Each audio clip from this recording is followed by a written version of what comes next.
It's time for episode 96 of The Crisis Show here on Google Hangouts, on YouTube, and wherever else you have this link around the world.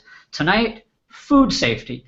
Very busy week with major food safety issues, and I'll tell you about my guest in a moment. My name is Rich Klein. I'm president of Rich Klein Crisis Management in New York and founder and host of The Crisis Show. And joining us tonight, I'm thrilled to have him. He's actually a little celebrity now, since he got profiled in New Yorker magazine last month. His name is Bill Marler. He is the leading attorney in the United States and probably beyond on food safety issues. He's the managing partner of Marler Clark out of Seattle. So welcome, Bill. Great to have you back on the show. Yeah, nice to see you, Rich.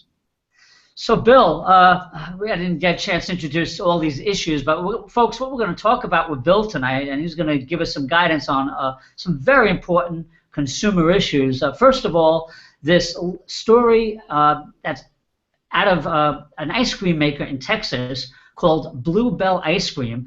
And what happened there, folks, is that there were people in a hospital in Wichita who became sick from eating the ice cream at the hospital, and 3 people died, and there were other injuries. Bill will fill us in some of those details. And the story came out this past week, but it dates back to 2014.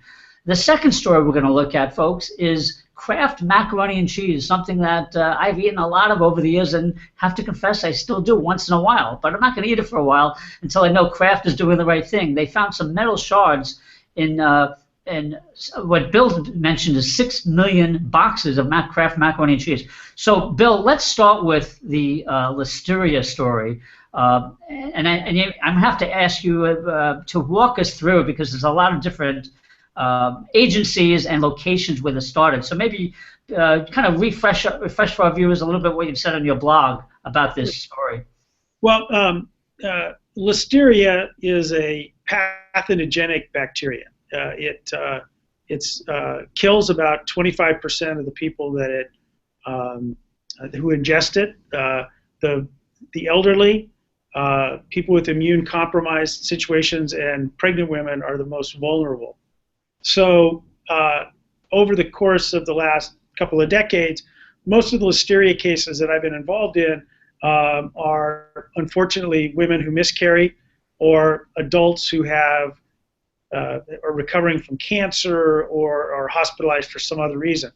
So when I saw this outbreak announced last Friday, there were 3 deaths, 2 other people ill, all who were in a particular hospital in Wichita, Kansas.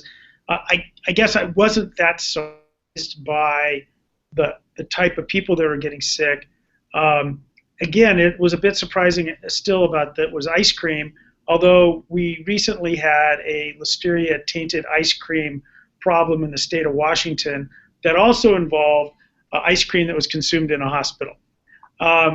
And I think the couple interesting facts about this more recent outbreak from a scientific point of view is, one is that the outbreak appears to have gone on for a long period of time. The first illness was as far back as January of 2014, and the last illness is February 2015, which your viewers might go, well, how come somebody didn't catch this? Well, sometimes linking up a foodborne illness to a particular food item is much more difficult, especially given the fact that these ill people were ill months apart.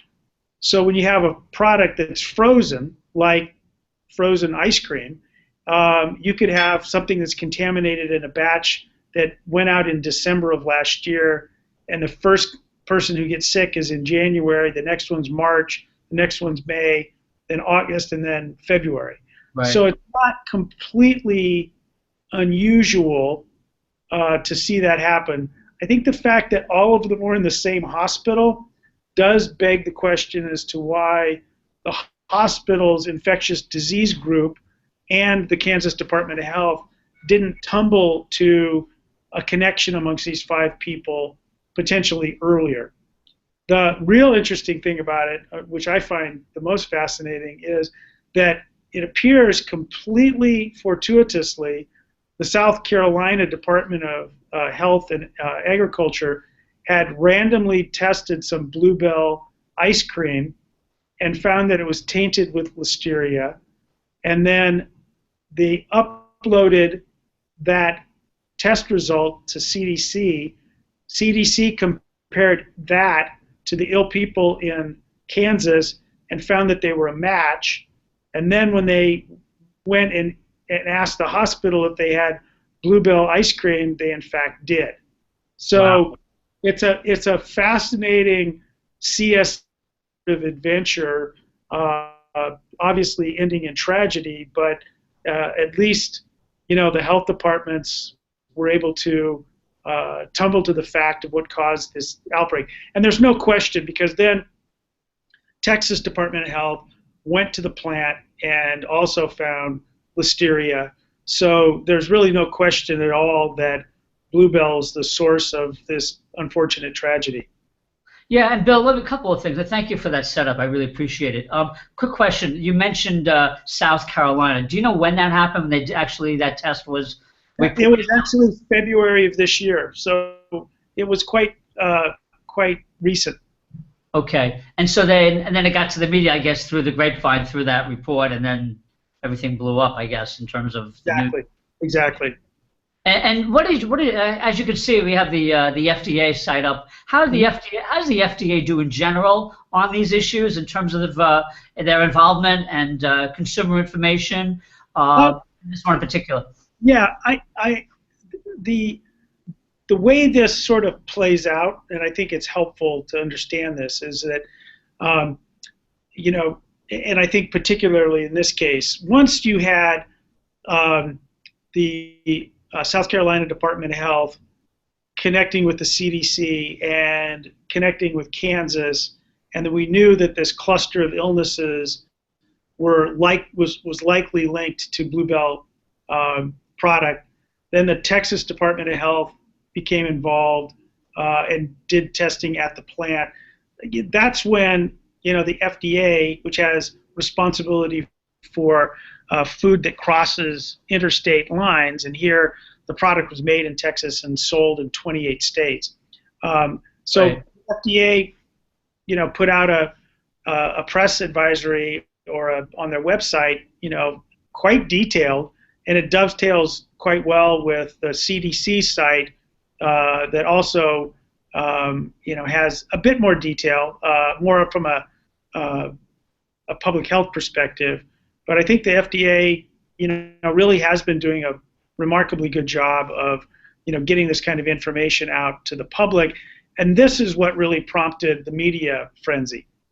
Yeah, and I'd like to turn to that, and we'll talk more about the legal issues too involved. But I want to pick up the ball here on this part of it. Here's a company, as they say, been in business 108 years, and you and I talked in the green room about this. Paul Cruz, I believe, is the CEO. This is just a lesson out there for folks watching, in the CEO and leadership positions. You had 3 deaths from your product, and this is all they put out, what you're seeing on the screen so far. And then there's a link to one of the health department's releases. But it reads, for those of you who can't read it, for the first time in 108 years, Bluebell announces a product recall. One of our machines produced a limited amount of frozen snacks with a potential Listeria problem. When this was detected, all products produced by this machine were withdrawn. Our Bluebell team members all involved. I'm sorry, hold on. My screen just got short on me for a minute. Let me just correctly read this. Our Bluebell team members recovered all involved products in stores and storage. This withdrawal in no way involves our half gallons, quarts, pints, cups, 3-gallon ice cream, or the majority of take-home frozen snack novelties. For more information, call this number, which I did dial earlier and got a busy signal, but that may have just been coincidence. So, Bill, I know with this story that some of this ice cream was delivered to like hospitals and businesses, and then others to the stores. Do you differentiate when you give warnings out to people?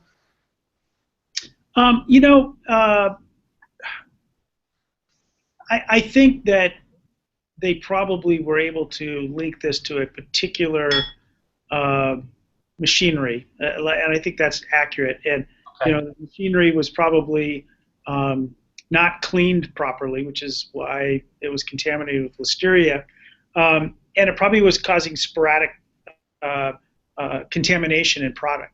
That press release is, I think, problematic. It doesn't give you a lot of information. I think, frankly, the FDA gives more and better information about what products to avoid. This was not a product recall; it was a product withdrawal.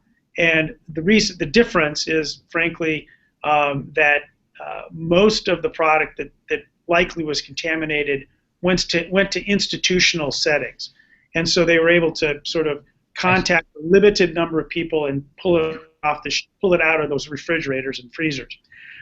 There have been a couple of grocery store chains that have pulled product, Kroger and some others.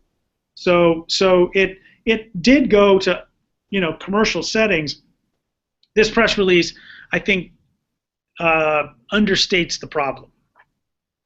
Well, I think it's being kind even calling it a press release. It's a half-baked statement, right, with a lot of problems. And I just want to jump in for a minute, talk about some of those problems for people. Of course, so many problems. But first of all, the one thing they did right is they did put it on the front and center of the homepage.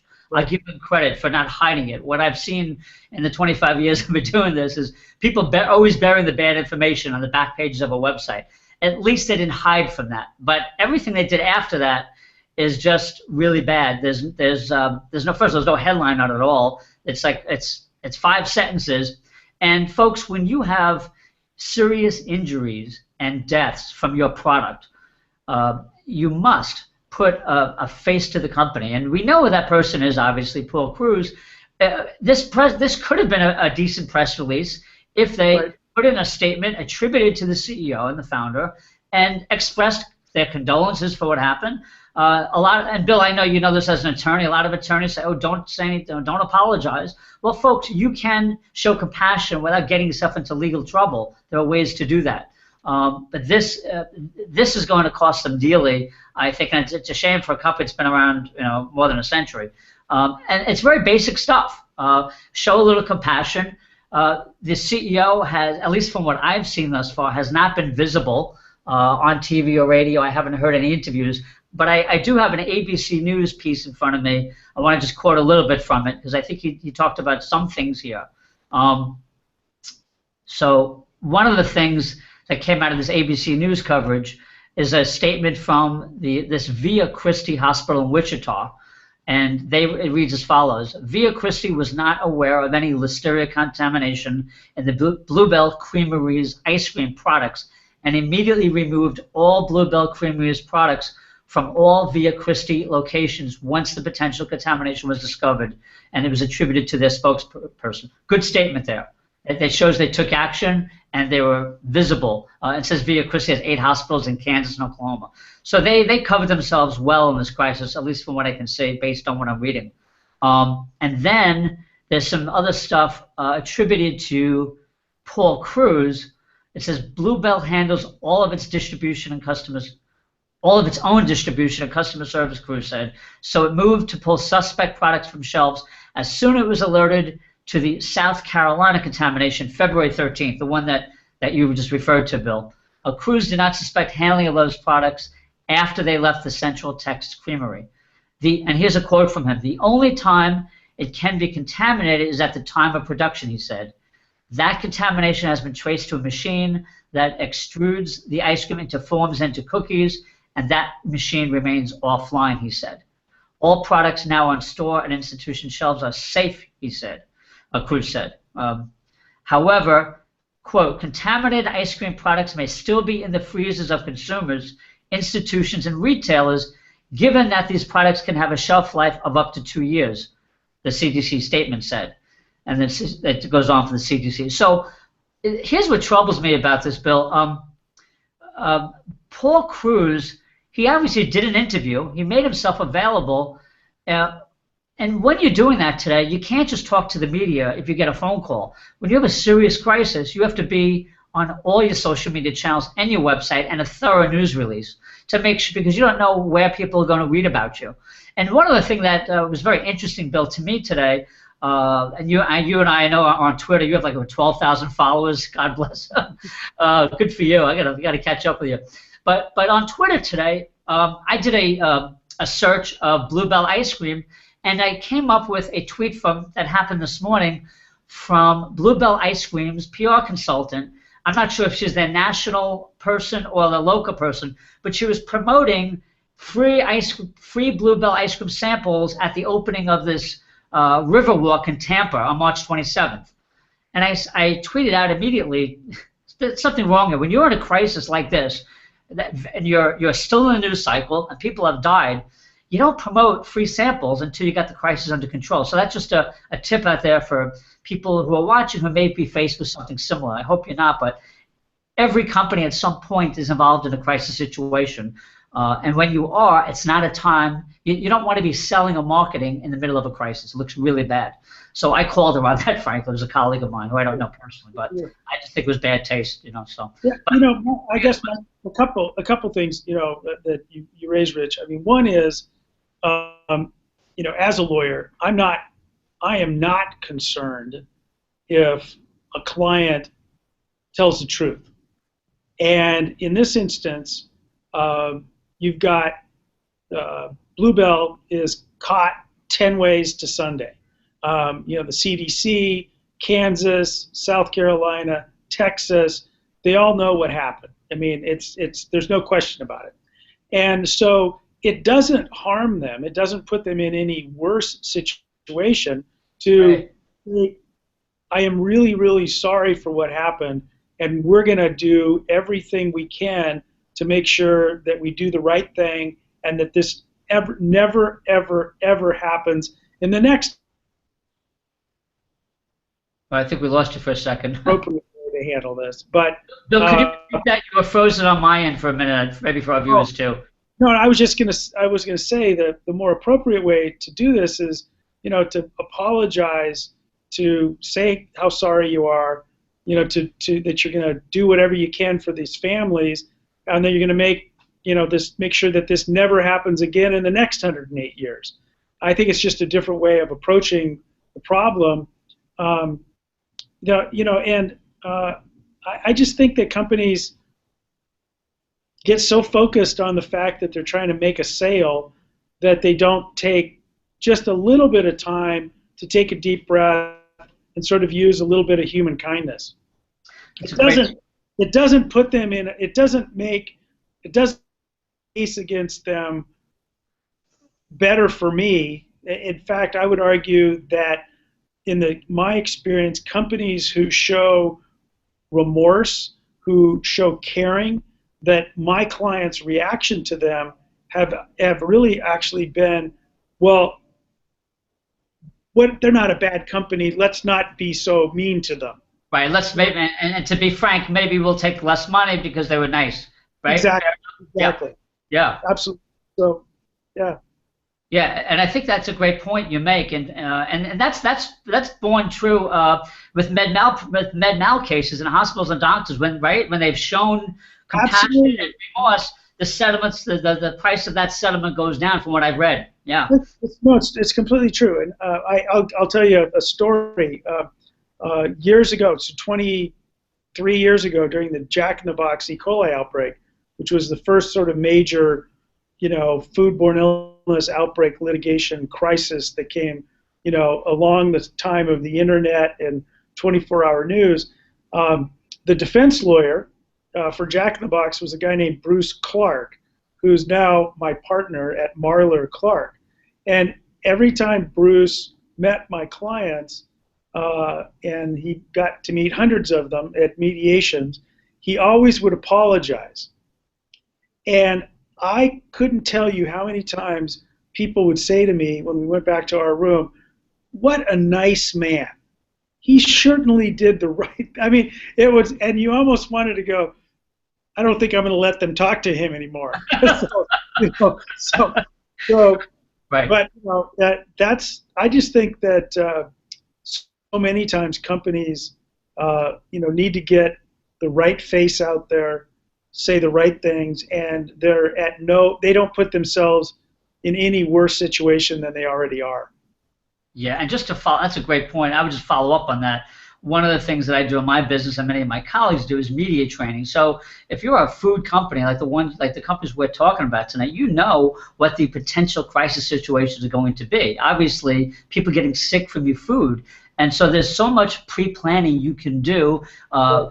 From writing draft news releases to getting the media training for your CEO and the other appointed spokespeople, and if you have a general counsel as well. You want to be prepared for these things. And I got to tell you, Bill, and you know it as well, you've seen it because you follow the same stuff I do.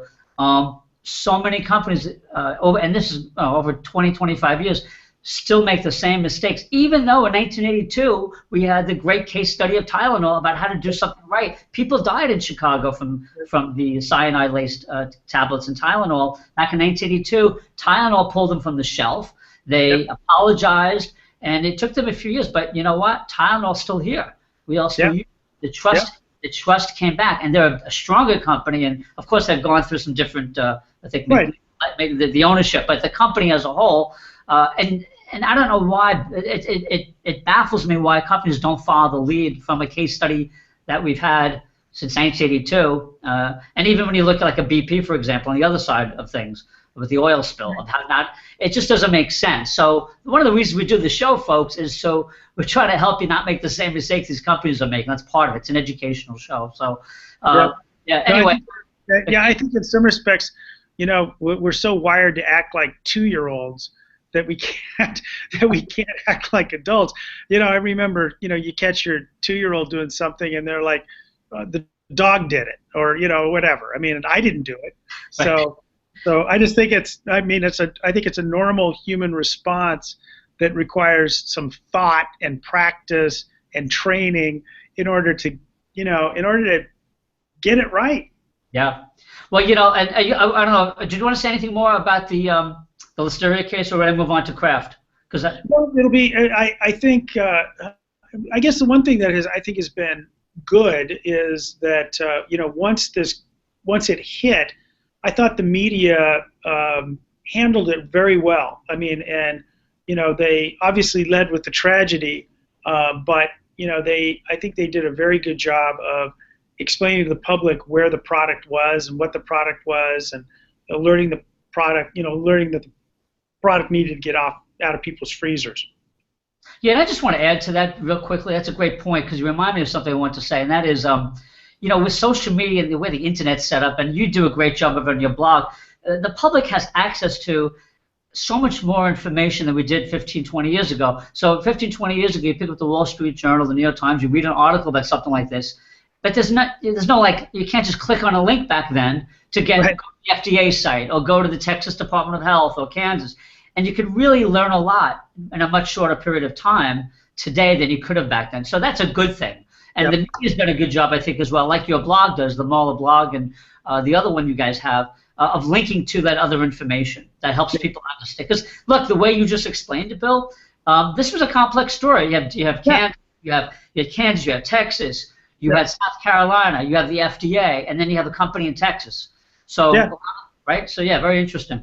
No, I mean, I explained this Kansas connection because none of the reporters were covering it, and a reporter from Kansas had called, and they were looking at it from an angle like it had been covered up. That how could they have one in January 2014 and one in 2015, and who was covering it up? And I'm like, that's not how it works. And let me explain how really interesting. And I said, the story you might want to ask South Carolina is, why did you go test ice cream? Right.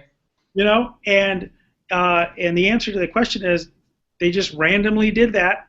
And I think in part because of this outbreak that had occurred out here in December of last year, linked to ice cream. And so I think it had raised people's level of interest in contamination of ice cream.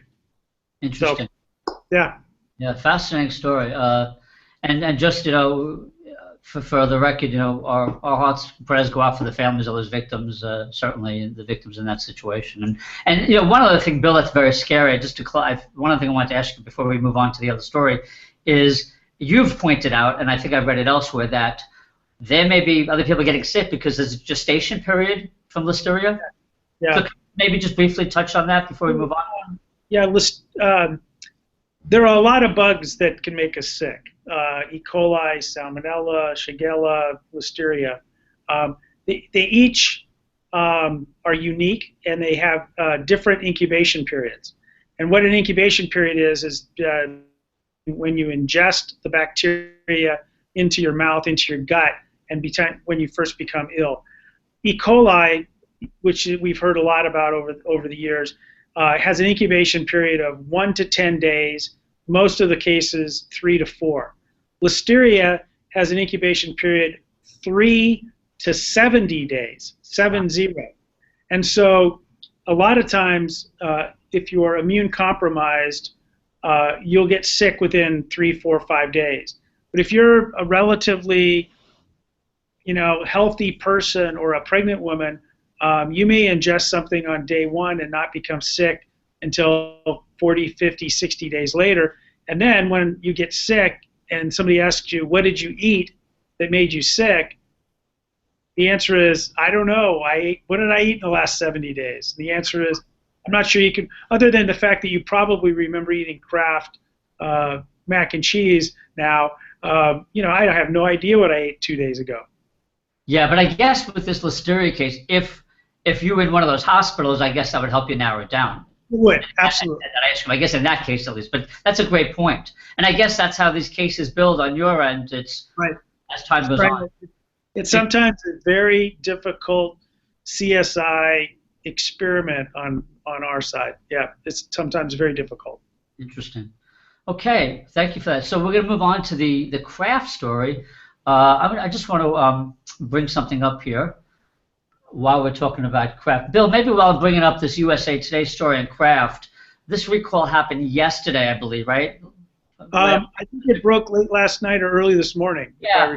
So walk us through that if you don't mind while I'm just bringing up Well, it appears that over the last, at least the last week or so, Kraft was getting some complaints from consumers who had found pieces of metal in their Kraft mac and cheese. Obviously, an iconic, food product and a big brand for them. And so that then likely prompted them to, see what the problem was, and then ultimately led to this of six. I guess it says 6.5 million boxes. Yeah, that's what it says. Yeah. And so I actually talked to that reporter earlier, and I asked him how many boxes were in a case, and she said she didn't know. So it was nice to see that they actually went back and got the information. What's problematic here is that this is a mass-produced product in a probably highly technical pieces of equipment and factory, and I've been in lots of these food manufacturing facilities. Almost all of them have a very sophisticated metal detector and or magnet at the end of the line to make sure that things like this don't happen. So it's going to be interesting to see. We may never hear if no one gets sick, but I think we may never hear as to what the mechanical failure was. Yeah. Now, Bill, to give us some history, because I know you study this stuff, is this the first time Kraft's been in trouble with these kind of issues? Or they had other cases like this?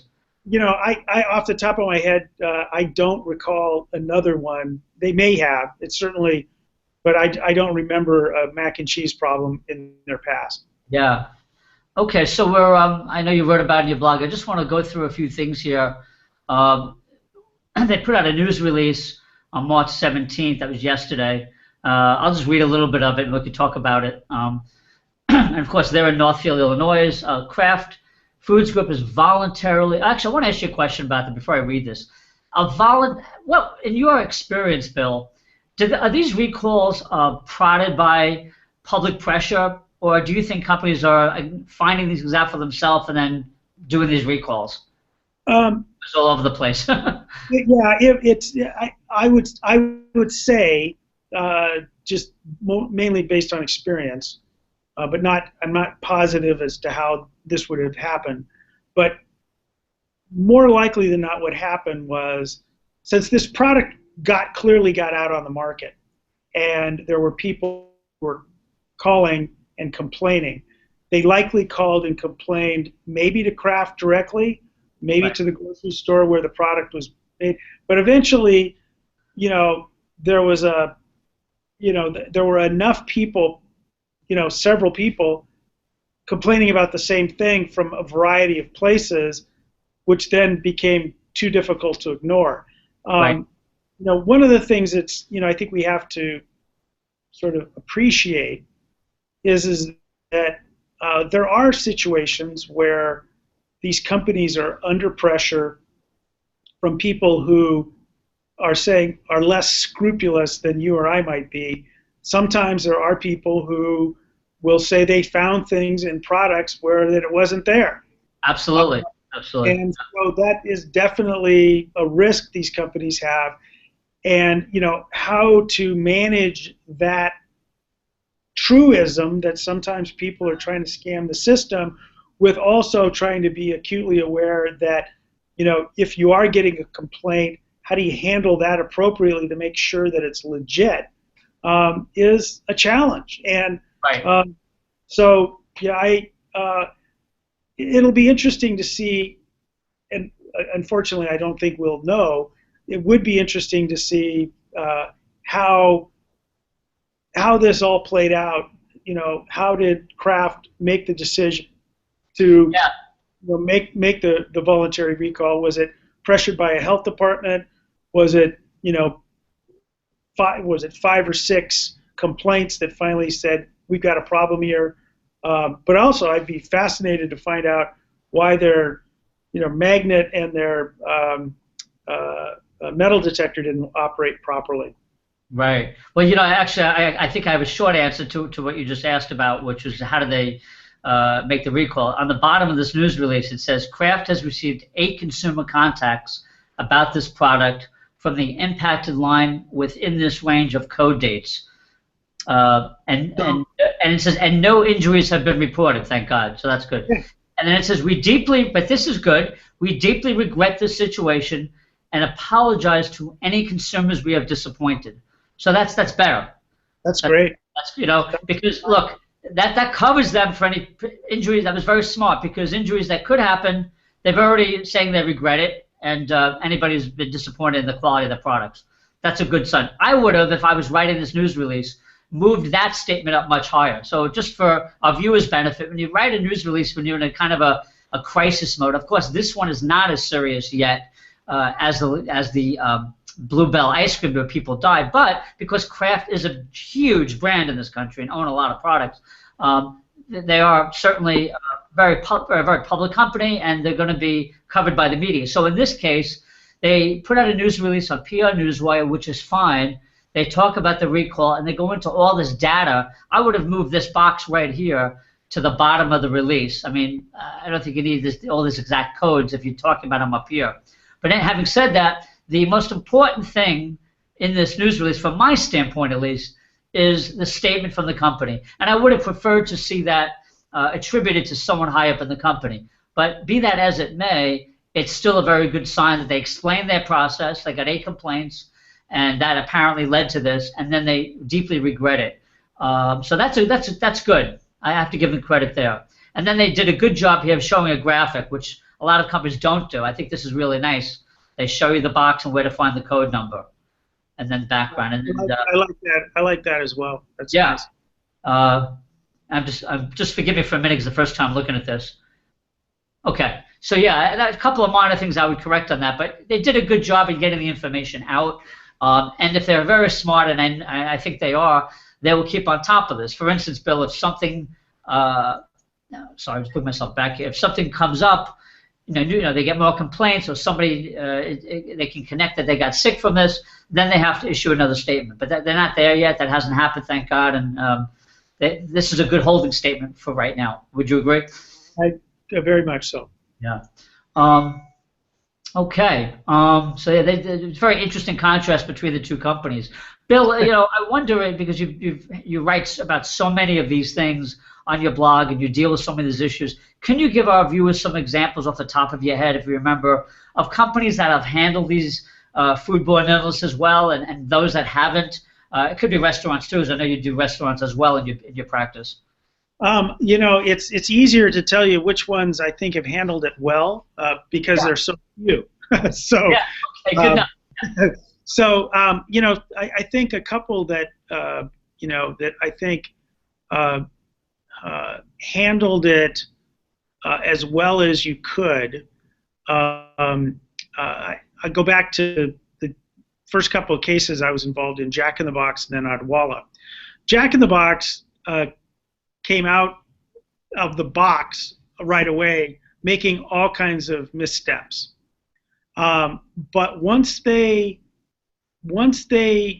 got the right crisis team in place, once they got the right law firm in place, once they just simply understood that they were caught, they weren't going to get away, and the best thing to do is to, make, lemonade out of lemons. And they did that. They did that by a full-page ad, we'll pay all medical bills, no strings attached. They reached out, across to, and was very transparent in what they were going to go forward with food safety. They brought in, one of the leading food safety people, a gentleman named Dave Thino. Dave Thino would be a great guest on your show from a crisis perspective. They brought him in, and they bottomed out, but they turned that company around. I think a horrible tragedy, several hundred people sick, 4 children dead, but they turned it around. I think Odwalla, a few years later, once they realized that they were also caught, and I do think that this is some respects why people act like Tylenol or they act like Bluebell, is I don't think they are sophisticated enough to necessarily understand that, once the government and once public health and once the departments of health have you in their sights, and it's clear that you're the problem, struggling doesn't, or denying it, or not absorbing that does not do you any good. Right. And so I think what Odwalla did that was really well is they came out again, said that they want to be a leader in food safety, that they thought not pasteurizing their juice was a good idea. They've learned that obviously is not something. They need to pasteurize their product, and they're going to do it this way. And they became a leader in food safety. They eventually turned it around. Coke bought them, and the people who started Odwalla became multimillionaires. So they can do it right. Yeah, just for our viewers' benefit, the first one you mentioned, Jack in the Box, was 1993, I believe. Yes. And Odwalla was, as I'm reading here, October 1996. Both in Washington. Okay, just so we're talking 20 years ago. And since then there have been, I think there have been other companies that I think have handled it, well. There was an outbreak of E. coli, ConAgra. I think ConAgra's been involved. They're a huge producer of everything. I thought that they've handled, many of their crises quite well. Yeah. But there was a recent Listera outbreak linked to caramel apples. Yep. The companies have been absolutely silent. And in the face of 35 people sickened and 7 people dead, these companies have been completely silent as to, what happened, why it happened, what they're going to do about it in the future. And you have to sort of scratch your head and go, again, don't people learn from Tylenol? Don't people learn from Jack in the Box Nadwala? But I really do think that there's this sort of a inherent thing in human nature that you just don't want to admit when you're at fault. Right. Even though it's the right thing to do. You just don't want to do it. Unbelievable. Yeah, just this was a serious one. 6 dead, 32 people sick in this past January, right? Oh, yeah. I think we got a little. That's a little frozen here. So, are you seeing me okay? Yeah. Rich? Yeah, I think it's just a little broadband issue. I hear you. Okay. Let's just pause for a moment. Maybe just make sure it comes. Sometimes you a couple of seconds to get you back and move your head. Yeah. It's a 3,000-mile thing, It's yeah, I hear you. So we could do this today. So that's interesting, and it really goes to the it's sort of what we talk about in the show, and I've talked about it with you as well. It's the culture of the company. It has to start at the top, and if the CEO is not setting the example, you're not going to get the buy-in from middle management and the people on the production lines to work hard to make sure these things are taken care of. Communications are key, and I think one of the things that a lot of companies miss is, first of all, they miss some of the internal communication issues. And one of the things that I recommend in my business all the time, unfortunately, I get the call when companies are in the middle of a crisis because they didn't do any pre-planning and they were scrambling to fix the problem. I don't mind doing that. I get paid a high fee, but I'd much rather go in with the company early on and say, okay, let's do an audit of your company. Let's look at potential problems. If you're a food company, the potential crisis situations are quite obvious, as we've seen today. And there's so many things you can do long in advance so that you're not just putting up a 2-line statement on your website when people die. Right. That includes tabletop exercises, it's media training, it's crafting these messages, and learning how to communicate with the media, with regulators, and knowing how to use the social media. I think one of the things I did notice, Bill, on the Kraft page is they had their Twitter feed, and they did announce the recall. At least they did what they had to do using their Twitter account. But let's go back to Bluebell for a moment, because I don't think we mentioned this. Bluebell has a website, but I didn't see a Twitter account, and I don't think they had a Facebook account either. I could be wrong about the Facebook, but I didn't see a Twitter feed at all. And that would have helped them, because when a crisis situation breaks, you have to go where your audience, your critical audiences are going, your consumers are going to find information. They're going on Twitter and they're going on Facebook primarily, and then they're going to the newspapers typically. That's where they're going for information. That's the world we live in. So if you're not there, and by the way, Twitter and Facebook are free, so it's never a budgetary issue. You set up the account even if you don't use it, except for a crisis, at least it's set up. And I would say the same for YouTube as well. Companies also should have a YouTube channel. So if there is a crisis, the CEO can do just what you and I are doing right now to conduct a virtual news conference, or create a video news release to do what you and I have asked them to do: express condolences, say they regret it, they're going to take certain actions. That is powerful. And again, I'm surprised more companies don't do that. So. Yeah, I agree with you.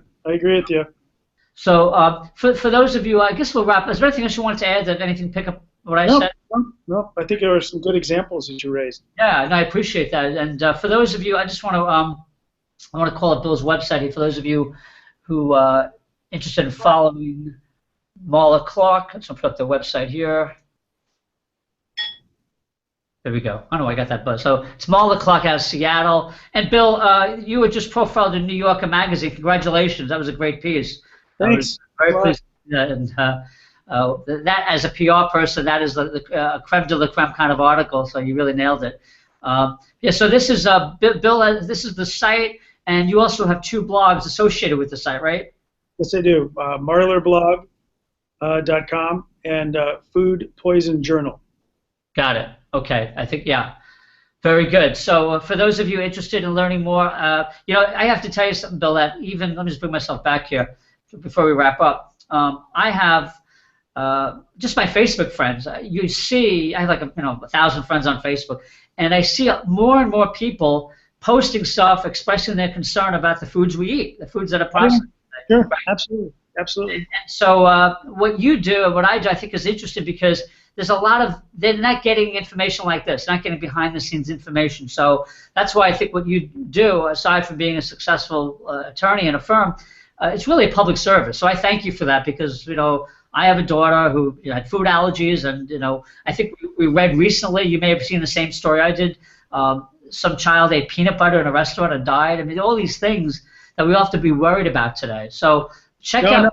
No, I really appreciate that, and we work really hard at trying to help people understand the information without sort of being overly dramatic about it. Right.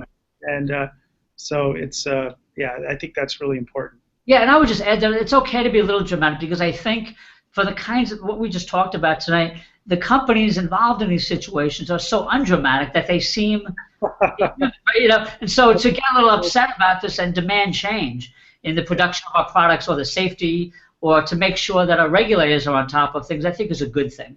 Yeah, no, I think you're right. But good point. So thank you so much again. And by the way, we're going to probably do a special 100th episode in April. If you're available, I'd love to have you. Oh, yeah, it'd be great. Yeah.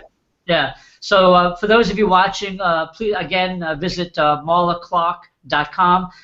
Visit thecrisisshow.com and my website, richkleincrisis.com. Bill from Seattle, thank you so much again. From New York, Rich. Have a nice evening. Yeah. Thank you again. Thank you for watching. Have a great night, Bill. Take care. Bye. Bye-bye.